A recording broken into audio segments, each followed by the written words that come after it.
اچھا فلسطین کے بارے میں ایک بات خوب اچھی طرح سمجھ لیں. دیکھو ہمارے فلسطینی بھائیوں پہ جو ظلم ہو رہا ہے اس میں تو دو رائے نہیں ہے, ساری دنیا دیکھ رہی ہے, ویڈیوز دیکھ رہی ہے, اور الحمدللہ مسلمانوں کے دل فلسطینیوں کے ساتھ دھڑک رہے ہیں. صرف مسلمان نہیں, بہت سے غیر مسلم بھی ان کے, یورپ بھی ان کی اس مسئلے پہ فلسطینیوں کے ساتھ ہے, یورپ کے بہت سے کنٹریز. تو یہ مسئلہ کوئی ایسا نہیں ہے کہ جس میں صرف مسلمان ہی یہ سمجھتے ہوں کہ فلسطینیوں کے ساتھ ظلم ہو رہا ہے. چند کنٹریز کی دہشت گردی ہے جو ساری دنیا جانتی ہے. اب دیکھو اس میں مسئلہ پتہ ہے کیا ہوتا ہے, مسئلہ یہ ہوتا ہے کہ ایسے موقع پہ لوگ ہمارے جذبات سے غلط فائدہ اٹھا لیتے ہیں.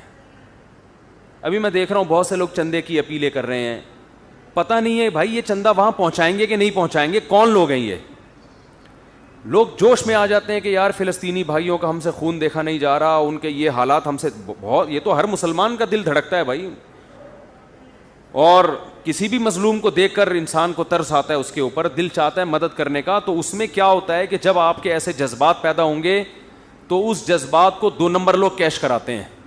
تو جب تک کوئی اوتھینٹک ادارہ نہ ہو, آپ کو 100% یقین نہ ہو کہ یہ رقم ہماری فلسطینیوں کی مدد ہی کے لیے پہنچے گی, اس وقت تک آپ کسی کے ساتھ تعاون کی کوشش نہ کریں. جب روہنگیان میں میانمار میں یہ سلسلہ شروع ہوا تھا, وہاں ظلم ہونا شروع ہوا, تو کچھ فراڈی لوگوں نے بھی ان کے نام پہ چندے کرنا شروع کر دیے تھے. تو میں نہیں کہہ رہا کہ سارے فراڈی ہیں, لیکن فلسطینیوں کے پر جو ظلم ہو رہا ہے ہم سب اس کے حق میں احتجاج کر رہے ہیں, یعنی اس ظلم کے خلاف احتجاج کر رہے ہیں فلسطینیوں کے حق میں.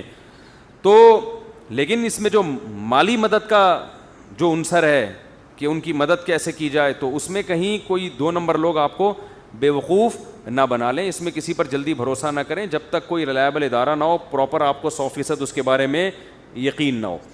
دوسری بات یہ کہ اس وقت ہماری حکومت کی, دیکھو ہم جو چھوٹا موٹا احتجاج کر رہے ہیں, ادھر یوٹیوب پہ کر دیا, ادھر فیس بک پہ کر دیا, اس سے ہونے والا کچھ بھی نہیں ہے. یہ بھرپور طریقے سے, جیسے نبی صلی اللہ علیہ وسلم کی ناموس کے لیے جو ریلیاں نکلی تھی بہت بڑے پیمانے پر, آپ صلی اللہ علیہ وسلم کی ناموس کے لیے جیسے گستاخانہ خاکے بنائے جاتے ہیں, تو پوری ایک بھرپور طریقے سے احتجاج ہوتا ہے, دنیا دیکھتی ہے, ریلیاں نکلتی ہیں, پرامن ریلیاں, تشدد کے قائل نہیں ہیں کہ مار دھاڑ کی جائے اور توڑ پھوڑ کی جائے, ہم اس کے قائل نہیں ہیں, لیکن احتجاج بھرپور طریقے سے ہونا چاہیے. یہ جو عوامی چھوٹا موٹا احتجاج ہے نا, وہ یہ بھی بیچاروں کا, لوگوں کا اپنا غم ہے, وہ شیئر کر رہے ہیں, یہ بھی ضروری ہے, لیکن اس کو عالمی عدالت میں اس وقت صحیح معنوں میں اٹھایا جائے گا جب بھرپور طریقے سے ریاستی سطح پہ اس پہ آفیشلی جب تک احتجاج نہیں ہوگا, اس وقت تک یہ اس احتجاج کو ہم احتجاج نہیں کہیں گے. تو ہماری گورنمنٹ کی ذمہ داری ہے, اور اسلامی کنٹریز, یا بلکہ اس میں تو اور بھی کنٹریز فلسطینیوں کے ساتھ ہیں, یہ انسانیت کا مسئلہ ہے, صرف مسلمانوں کا مسئلہ نہیں ہے. دیکھیں دنیا میں چاہے غیر مسلم پہ بھی ظلم ہو تو آواز تو سبھی اٹھائیں گے نا اس کے خلاف. یہ تو نہیں کوئی کہیں گے کہ یہ چونکہ غیر مسلم ہے لہذا اس پہ ظلم ہونے دو, یہ تو کوئی بھی دنیا میں اس کا قائل نہیں ہے. تو ان سے ہمارے 2 رشتے ہیں, ایک اسلام کا رشتہ ہے اور دوسرا انسانیت کا رشتہ ہے. تو ہمارا ڈبل حق ہے, لیکن بہرحال انسانیت کے ناطے پوری دنیا کی یہ ذمہ داری ہے. تو اس پہ بھرپور طریقے سے احتجاج ریکارڈ کروانے کی ضرورت ہے, اور بھرپور طریقے سے ملک میں ریلیاں ہوں, پرامن ریلیاں نکلیں, پرامن, یعنی عوام جب تک سڑکوں پہ نہیں آئے گی, دنیا کو احتجاج ریکارڈ نہیں کروائے گی, اسرائیل بھی دیکھے گا بھائی اس مسئلے پہ ساری دنیا جو ہے میرے اگینسٹ ہے, اس وقت تک اسرائیل کی صحت پہ کوئی خاص اثر پڑنے والا نہیں ہے. وہ تو ویسے بھی اثر نہیں پڑ رہا اس کی صحت پہ, لیکن جو تھوڑا بہت اثر پڑ سکتا ہے, ہوتا یہ ہے کہ ہم یہ چھوٹے موٹے احتجاج کر کے نا اپنی صلاحیتوں کو ضائع کر دیتے ہیں.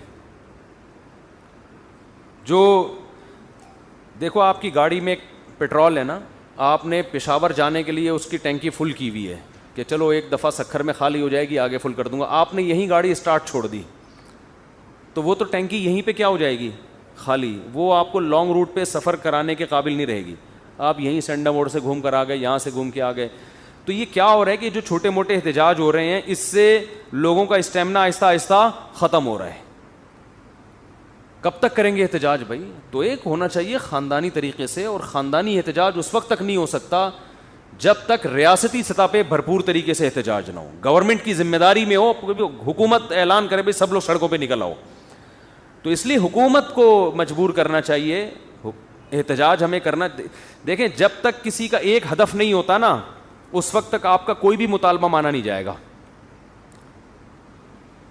ایک چیز کو فوکس کریں سب مل کے کہ یہ ہونا ہے, تو پھر تو ہو جائے گا. ایک آدمی کہہ رہا ہے یہ ہونا چاہیے, دوسرا کہہ رہا ہے یہ ہونا چاہیے, تیسرا کہہ رہا ہے یہ ہونا چاہیے, اس کا مطلب کچھ بھی نہیں ہونا چاہیے. پھر تو ہم یہ سمجھتے ہیں کہ مؤثر احتجاج اس وقت تک نہیں ہو سکتا جب تک اسلامک کنٹریز میں پبلک بہت بڑی تعداد میں سڑکوں پہ نہیں نکلے. اور ہم کہتے ہیں کہ یہ پرامن ریلی ہوگی, اس میں مار دھاڑ توڑ پھوڑ نہیں ہوگا, لیکن ہو تو نا, پبلک تو آئے نا سڑکوں کے اوپر. ہماری اور آپ کی دعوت پر کتنے لوگ نکل آئیں گے؟ اور دوسری بات یہ کہ یہ تو سیاسی لوگوں کا کام ہے پبلک کو روڈوں پہ لانا. یہ مذہبی لوگ جو جن کا سیاست سے تعلق نہیں ہے, نہ ان کو یہ طریقہ آتا ہے پبلک کو روڈ پہ لانے کا, نہ ان کی دعوت پہ لوگ آئیں گے. تو اس سیاسی لوگوں کی ایسے موقع پہ ذمہ داری ہے کہ آپ کی ایک ایک کال پہ لاکھوں لوگ سڑکوں پہ نکل آتے ہیں, تو آپ کی ذمہ داری ہے, آپ اس پہ, یہ ہمارے ملک کا ملک کا کیا ایک مذہب کا اور ایک انسانیت کا ایک مشترکہ مسئلہ ہے. تو اور دنیا کو اگر ہم ایسے ہی بے لگام چھوڑ دیں گے تو یہ ظلم تو بڑھتا رہے گا پھر. تو ایسے موقع پہ ہماری ذمہ داری بنتی ہے کہ احتجاج ہم کریں. لیکن میں نے جو ابھی یہ بیان ریکارڈ کروایا ہے, اس کا بنیادی مقصد یہ تھا, میں دیکھ رہا ہوں کہ لوگ جناب وہ چندہ بندہ شروع کر دیا, تو یہ ایسا نہ ہو کہ آپ کا پیسے جو کوئی فراڈیوں کے ہاتھ میں چلے جائیں. تو کچھ لوگ یہ بھی کہہ رہے ہیں ہم آپ کو آؤ فلسطین لے چلتے ہیں, تو پتہ نہیں بھائی کہاں لے جائے فلسطین کے نام پہ. وہی قصہ نہ ہو جائے جو وہی والا نا, قطر والا ہوا تھا. ایک ٹریول ایجنٹ کو کسی نے پیسے دیے اور گھما پھرا کے اس کو کہا کہ میں تمہیں قطر لے کے جا رہا ہوں, عمان مسقط لے کے جا رہا ہوں. سمندر میں جا کے کیا پتہ چلتا ہے مسقط کدھر ہے اور انڈا موڑ کدھر ہے. تو اسے گھما کے گوادر پہ اتار دیا, پیسے کھا گیا. اس سے بولا کہ تھوڑا سا بس آگے جاؤ, مسقط ہی مسقط ہے. تو وہ بیچارہ ریگستان میں گھوم رہا تھا, اسے ایک بندہ ملا, پوچھنے لگا کہ یار ذرا بتانا مسقط کدھر ہے. کہہ رہے پتہ نہیں, میں تو خود قطر میں گھوم رہا ہوں. اس کو کسی نے ٹوپی کرا کے کہاں پہنچا دیا تھا. تو ایسا نہ ہو بھائی آپ کو کوئی کسی بھی عنوان سے بیوقوف نہ بنا لے, آپ کے جذبات سے نہ کھیلے.